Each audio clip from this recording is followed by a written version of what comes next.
પછી એ એમ કે છે કે દક્ષાબેન 100 રૂપિયા લે છે. હું 100 રૂપિયા નથી લેતી, પણ જે પોતાવાળા બહેનો છે, કચરા પોતા અમે કરાવીએ છીએ, એ બેનને અમે 1500 રૂપિયા આપીએ છીએ. તો એ 1500 રૂપિયા અમે કચરા પોતાના લઈએ છીએ. અને અત્યાર સુધી 3 વર્ષ સુધી રેખાબેને મારી પાસેથી 3000 રૂપિયા હોલનું ભાડું લીધેલું છે.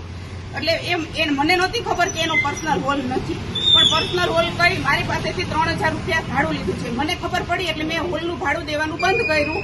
એટલે રોજ આવીને બહેનોને ટોર્ચર કરે છે.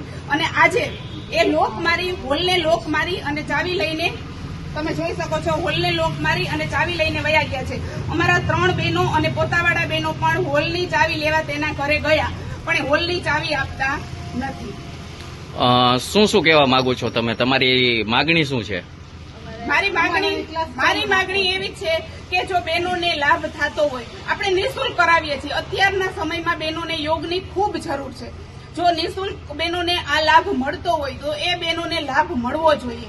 અમે એટલી જ માગણી કરીએ છીએ કે 1 કલાક માટે અમને હોલ ફ્રીમાં આપવામાં આવે.